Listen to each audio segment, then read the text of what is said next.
ಸುದ್ದಿಗೋಷ್ಠಿಯ ವಿಚಾರ ಏನಪ್ಪ ಅಂತಂದರೆ, ಪ್ರತಿ ವರ್ಷದಂತೆ ಈ ವರ್ಷವೂ ಸಹ ಶ್ರೀ ಕ್ಷೇತ್ರದಲ್ಲಿ ಭೀಮ್ ಅಮಾವಾಸ್ಯೆಯನ್ನು ಕಾರ್ಯಕ್ರಮ ಆಯೋಜನೆ ಮಾಡಿರುವಂಥದ್ದು. ಅಂದರೆ ಶ್ರೀ ಕ್ಷೇತ್ರದಲ್ಲಿ ಭೀಮ್ ಅಮಾವಾಸ್ಯೆ ಅಂದರೆ ಬಹಳ ವಿಜೃಂಭಣೆಯಿಂದ ನಡೆಯುವಂಥ ಒಂದು ಕಾರ್ಯಕ್ರಮ. ಆದರೆ ಈ ವರ್ಷ ಬಹಳ ಒಂದು ಸರಳತೆಯಿಂದ ಆಚರಣೆ ಮಾಡ್ತಾ ಇರೋಂಥ ಒಂದು ಸಂದರ್ಭವೂ ಸುಧಾ ಆಗೈತೆ. ಪ್ರತಿ ವರ್ಷದಿಂದ ಈ ವರ್ಷ ಬಹಳ ಕಮ್ಮಿ ಮಾಡುವಂಥ ಒಂದು ಉದ್ದೇಶ.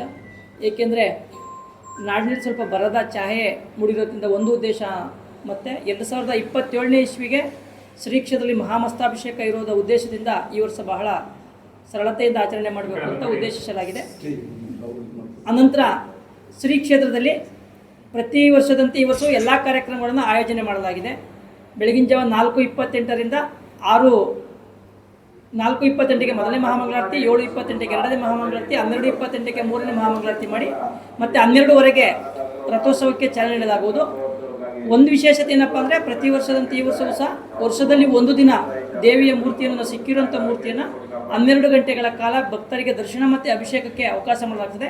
ಇದರಲ್ಲಿ ಯಾವುದೇ ಜಾತಿ ಧರ್ಮ ಯಾವುದೂ ಇರಲ್ಲ. ಪ್ರತಿಯೊಬ್ಬರಿಗೂ ಮುಕ್ತ ಅವಕಾಶದಿಂದ ಅವ್ರ ಕೈಯಿಂದ ಅಭಿಷೇಕ ಮಾಡುವಂಥ ಒಂದು ವ್ಯವಸ್ಥೆ ಇರ್ತದೆ.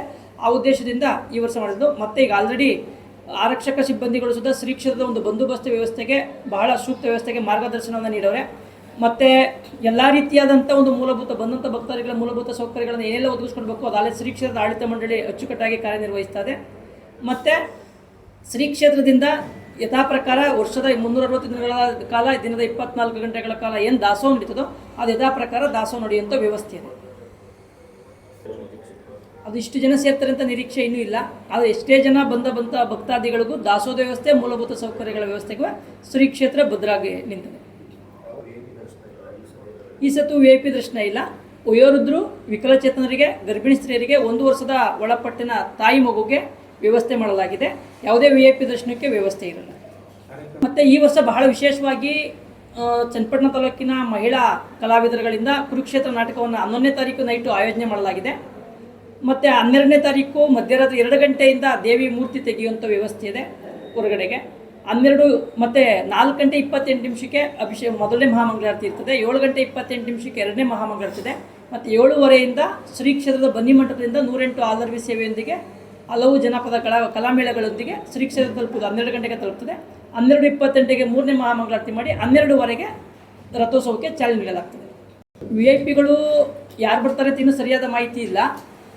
ಹಲವಾರು ಚಿತ್ರನಟರು ಬರುವಂಥ ಒಂದು ಉದ್ದೇಶ ಐತೆ. ಈಗ ಆಲ್ರೆಡಿ ಅವ್ರು ಫೋನ್ ಮಾಡಿ ಹೇಳಿರುವಂಥದ್ದು. ಕಿರುತೆರೆ ನಟರಾಗ್ಬೋದು, ರಾಜಕಾರಣಿಗಳಾಗ್ಬೋದು, ಇನ್ನೂ ಗಣ್ಯ ವ್ಯಕ್ತಿಗಳು ಬರುವಂಥ ಒಂದು ವ್ಯವಸ್ಥೆ ಐತೆ. ಬಂದಾದ್ಮೇಲೆ ಯಾರು ಅಂತ ನಮಗೆ ಗೊತ್ತಾಗ್ತದೆ. ಅಂದರೆ ಬರ್ತೀನಿರೆಲ್ಲ ಬಂದರೆ ತುಂಬ ಕ್ರೌಡ್ ಆಗ್ತದೆ ಅಂತ ಒಂದು ಉದ್ದೇಶನೂ ಆಗ್ತದೆ.